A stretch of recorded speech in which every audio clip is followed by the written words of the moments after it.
What can we learn by reflecting on the inspirational daily devotions of Jimmy Carter? What can we learn from his devotionals that reflects on past and current history? And what can we learn from the many Old Testament stories about the patriarchs and the New Testament parables?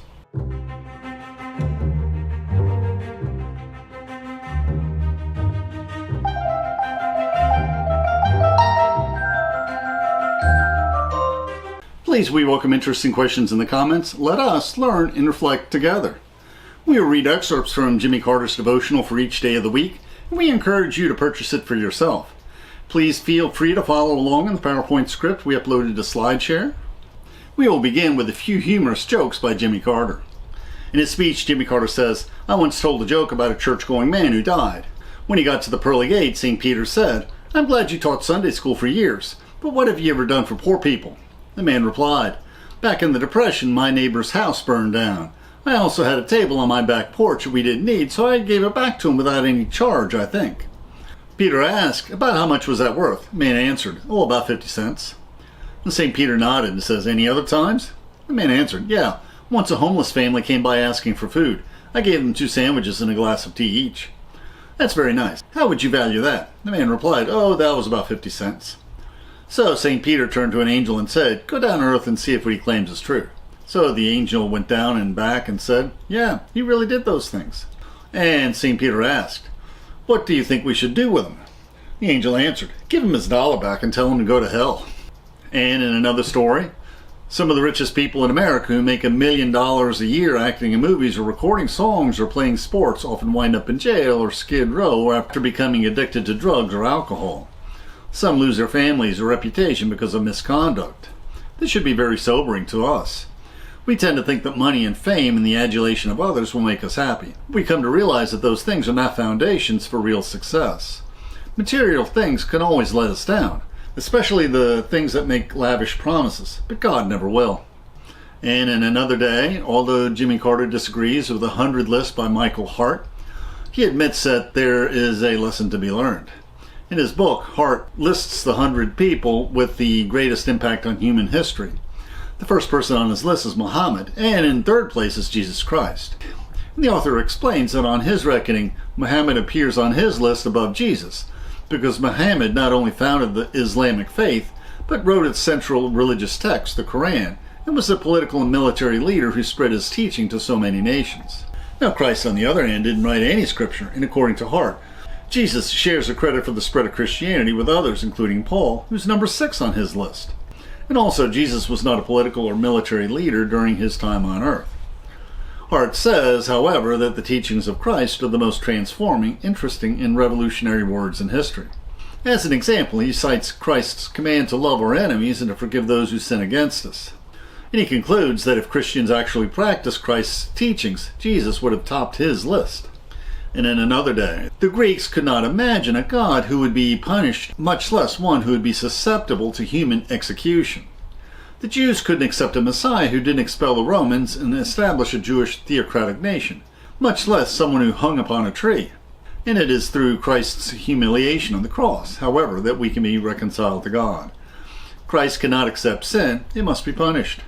Christ, in his perfection, was sacrificed for those who believe in him. That is the significance and transforming nature of the cross. And Jimmy Carter reflects on historical events. One day, St. Francis visited a little dilapidated church. When praying, he received a message from God to repair the church. Francis thought that this meant to repair this particular building, so he took part of the money that he had received from begging, and he and his friends repaired that little church building. When they finished, it occurred to Francis that God might be calling him to do something larger. Shortly thereafter, Francis and his friends visited Rome and got an audience with the Pope. In the year 1209, Pope Innocent III officially endorsed Francis's simple rule for serving the poor, and in 1223, Pope Honorius III officially declared the Order of St. Francis. And an alternate interpretation of this life is that St. Francis really was called to spend the first year or two of his ministry repairing churches to prepare him to later repair the church at large. Often in life you have to start out small before you can achieve great accomplishments. And another reflection, during the brutal Nazi regime of Adolf Hitler, a German pastor named Dietrich Bonhoeffer became a martyr for Christ. He had led several churches in several countries, but regardless of where he served his Lord, his heart always remained in Germany. Bonhoeffer had a friend named Reinhold Niebuhr, a German theologian living in the United States. He invited Bonhoeffer to lecture in America. During that time, Hitler rose to power and began to persecute his dissenters, including some in the church. Niebuhr tried to induce Bonhoeffer to stay in the United States where he would remain safe, but Bonhoeffer refused. "I have to be among other Christians who are being persecuted in Germany," he declared. So Bonhoeffer returned to his beloved homeland, and once there he preached against Nazism, racism, and white supremacy. Predictably, Hitler had him arrested. Just a few days before the Allies liberated Germany, Hitler ordered his execution. And one of Bonhoeffer's most famous books carries the title, The Cost of Discipleship. In it, he condemns what he calls cheap grace. He insists one cannot follow Christ without full commitment, whatever that commitment might lead. In this case, it led to Nazi gallows. Dietrich Bonhoeffer and Karl Barth were leaders in the confessing church that resisted the Nazi infiltration and cooption of German Christianity, opposing the Nazi notion that Jesus was not Jewish and that Christianity should condone the persecution of the Jews. In another day's devotion, for a long time I thought our top elected officials were telling the truth about the Vietnamese War. Only when I became governor did I begin to see that the American people were being misled. My oldest son, Jack, considered the draft unfair because anyone who could afford college could avoid conscription. On principle, he quit school and went to serve in Vietnam. In the middle of the conflict, people had to decide where their loyalties lie. In the Bible, God told Jeremiah to command Israel's leader to accept the sovereignty of Babylon, news that few wanted to hear. For faithfully delivering God's message, Jeremiah was considered a coward, a traitor, and a false prophet by many Israelites. And this is not unlike what happened to Martin Luther King when he condemned racial segregation. He was arrested and imprisoned, and many white people in the South considered him a communist and a traitor. Yet, despite overwhelming opposition, Dr. King remained true to his convictions and continued to act on his beliefs. A group of liberal academics calling themselves the Jesus Seminar meets annually to discuss a search for the historical Jesus. Their stated purpose is to discover the real Jesus, but apparently these scholars consider any biblical statement about Jesus false if they can't prove it through their own iconoclastic methods. These scholars have voted that only one sentence in Mark's entire gospel and just a few phrases in the Sermon on the Mount are authentic, and they urge us to disregard completely the Gospel of John.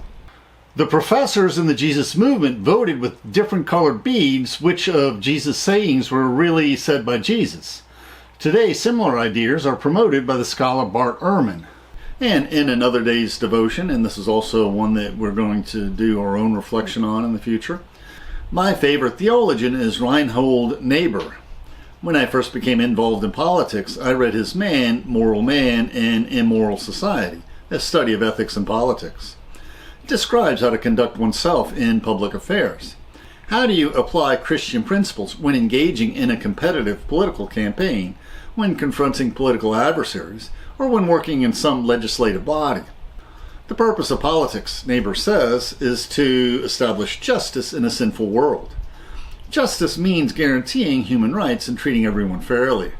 According to Niebuhr, this is the highest possible goal for a political leader. Yet he insists that this high goal is not nearly so exalted as the Christian central calling to love one another, especially with agape love. This is self-sacrificial love for someone who may not deserve to be loved, who refuses to love you back, love that brings no recognition for your efforts.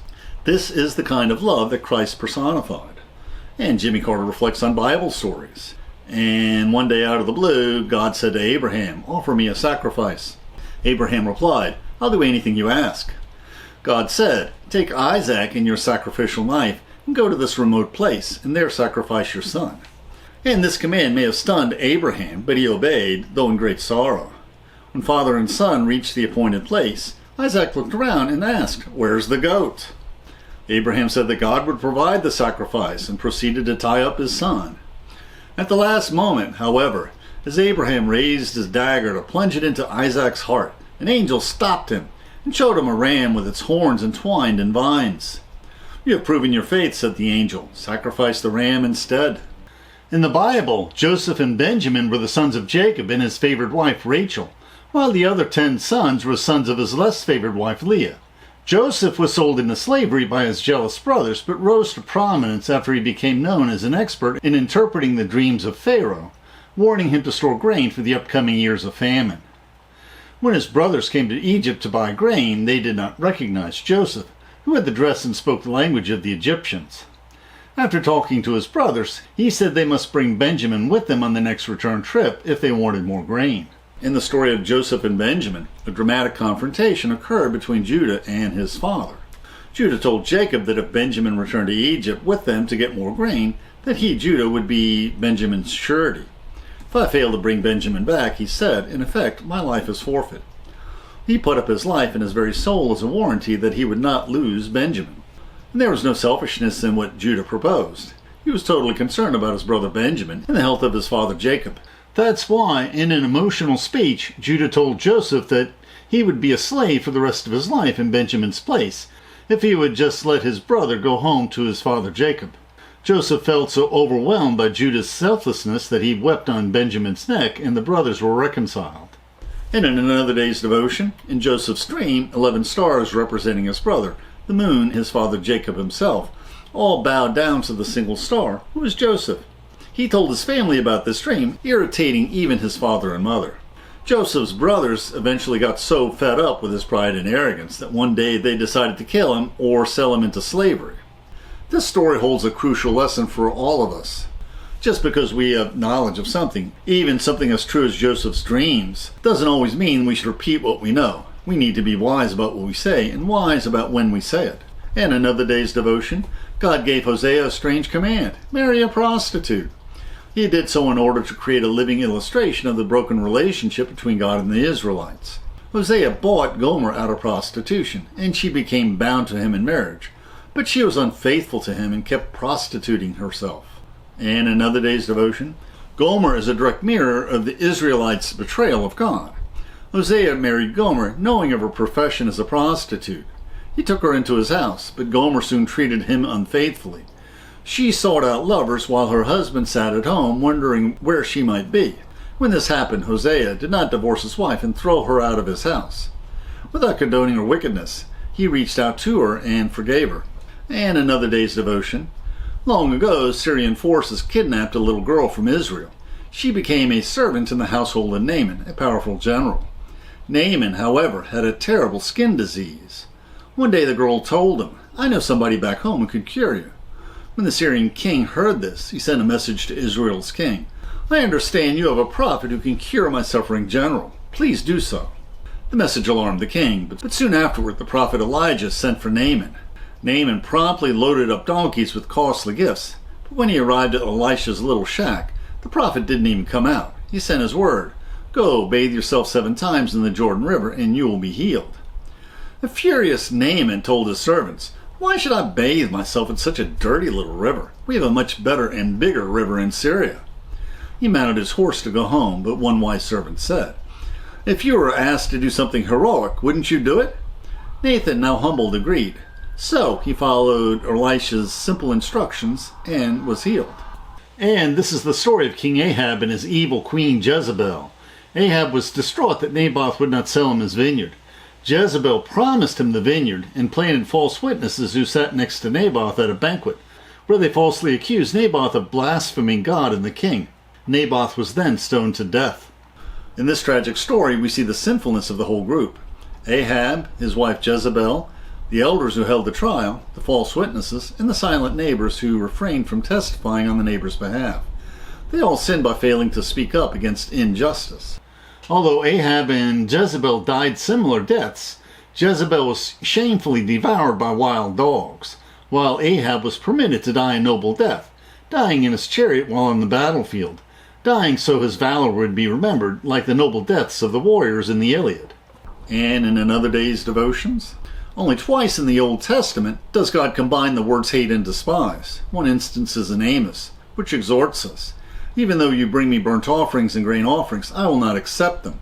Though you bring choice fellowship offerings, I have no regard for them. Away with the noise of your songs, I will not listen to the music of your harps. What brought about such severe condemnation? The Israelites were observing the ordained feasts, attending worship services, giving nice offerings to God, and singing appropriate religious songs, some written by David himself. Yet God said he despised all these things. Why? He did so because their hearts were not in tune with the divine covenant. Many wealthy Israelites observed festivals and offered sacrifices to a God of justice, but then turned around and behaved unjustly towards their fellow countrymen. Their wicked actions revealed their corrupt hearts, and God hates hypocrisy. And another day's devotion? In the days of the early Christians, there were no juries or appellate courts. Whatever a judge ruled, that was it. No doubt the judge in this story favored the rich and the influential. Widows had the lowest social status, since they inherited nothing from their husbands and had no rights under the law. Quite often they became homeless or beggars. Yet one widow kept coming to the judge and saying, "Grant me justice against my adversary." Imagine the judge in his house at night, maybe having a party with some prominent friends, and the widow rattles his window and says, "I want justice." Every time he goes to bed, there she is, banging at the windows, banging at the door. "I want justice." Finally, the judge gives in, perhaps concerned about his reputation. Jesus counsels us to be persistent in our prayers. Don't give up. If even an unjust judge will give in to a persistent widow, how much more will a justice-loving God answer the persistent prayers of the ones he loves? And in another daily devotion, when Jesus saw the holy area of the temple being used for making money, he chased out the money changers and overthrew the tables. We should take heed. Whenever our life's priorities focus more on money than on thankful prayer and good deeds, we've adopted the same attitude as the money changers. And we also have several reflections on the story of Jesus and the money changers in our reflections on the steps 8 and 9 of the Ladder of Divine Ascent. And in another daily devotion, consider Jesus' parable of the rich man and Lazarus. Did the rich man refuse to give Lazarus food? Not really. We have no record that Lazarus ever begged for food. Did the rich man abuse Lazarus? Not really. The wealthy man worked hard, earned a lot of money, took care of himself, and ignored the beggar at his gate. That's all he did. He ignored Lazarus. And who are the rich? I would say that the rich these days are those who have a decent house, a moderate amount of education, fairly good health care, and at least the prospect of a job. Rich people are not afraid to go out of their homes, at least in the daytime, and believe that the police and the judicial system are on their side. They generally assume that if they make a decision, it will make a difference. Poor people, on the other hand, have few of any of these things. They lack adequate housing, education, health care, and job opportunities. They live in dangerous neighborhoods and have little reason to believe the police and the laws are on their side. When they make a decision, they doubt it's going to make a difference. So they lead lives of relative hopelessness. Now for some more inspirational devotions of Jimmy Carter. The self-exaltation of some contemporary pastors concerns me. They tend to set themselves up as unchallenged superiors in their congregations and expect the adulation of their church members. I also question the construction of church facilities that seem more like mammoth country clubs. I am aware of one church complex that cost $32 million to build. The congregation left a fairly poor neighborhood in the downtown urban area and moved out to the suburbs, where its enormous new center boasted squash courts, tennis courts, and a swimming pool. If you join our church, went the appeal, you'll be with people just like you. You'll have use of all these wonderful facilities, and you'll have a pastor who can pray directly to God for your welfare. However, I know of an Orthodox church in Miami that had recently moved from a declining neighborhood where the older widows didn't feel safe in the church parking lot, and they had some near muggings at night. Culturally, the church was foreign to black cultures, and the building was sold to a black church who better served the community. Now, on the other hand, I know of a Presbyterian church in Jacksonville where the disadvantaged neighborhoods crept closer and closer to the church, but their location assured that the church grounds themselves remained safe. And that church started some very successful social programs that served the nearby poor communities and built a successful biracial ministry. On another day's devotion, years ago, Rosalind and I saw a superbly performed play called Man of La Mancha. It's based on the book Don Quixote by Miguel de Cervantes. In the story, Don Quixote enters a roadside tavern and finds a prostitute. In his twisted and idealistic mind, he sees a woman of purity and glory, so he calls her Dulcinea, or the Sweet One. She slaps him and scorns him and spits on him and derides him, but later, as he lays on his deathbed, she reappears. And we discover her brief contact with him had transformed her life. This old decrepit man with a wandering mind had confidence in her, much more than she deserved. He exalted her out of her sinfulness, resulting in her transformation. And this transformation is the lesson Carter draws from the play, but unfortunately this is an addition to the original story. And we plan to reflect on this allegory of the quixotic nature of the Christian life. Another day's devotion, Jimmy Carter tells us, at the time I was running for president, 2 Baptist missionaries from our home church set out to serve in Togo, West Africa. They noticed that the villages in that area had no clean water to drink, so they went to every village within 80 miles of their Togo home and, using well drilling equipment mounted on the back of a 2-ton truck, drilled a well for every village. And they founded 80 churches in those villages, and 3,500 individuals accepted Christ through their dedicated work. And they illustrate for me the ultimate form of love, agape love described by the evangelist John. Another day's devotion, what in your life causes jealousy? How subject are you to becoming jealous? Maybe a classmate you knew in college or high school became very successful, or maybe you're an attorney and a former colleague starts getting a lot of publicity, collecting big fees and becoming wealthy, or maybe a neighbor is doing quite well socially, or maybe some noxious person moves into your neighborhood and builds a home next to yours much nicer, with 2 expensive cars in the driveway, or maybe your friend's kids do better in school, or maybe you're a college student who struggles with your studies and you see other students who seem to excel at most everything they do almost without trying. Things like this can prompt us to become jealous. Another day's devotion, we must balance what we know or believe with respect and love for others. Is it really so important we demonstrate we are right and others are wrong? Let's give humility and harmony its proper place. Another devotion, patient love applies to more than just 2 people in love. By comparison, lovers have it much easier. The greater challenge is to have a patient love for people whom we don't care about very much, and who do not seem very attractive to us, or who might be so different from us that in their basic life habits and manner of speaking, they aggravate us.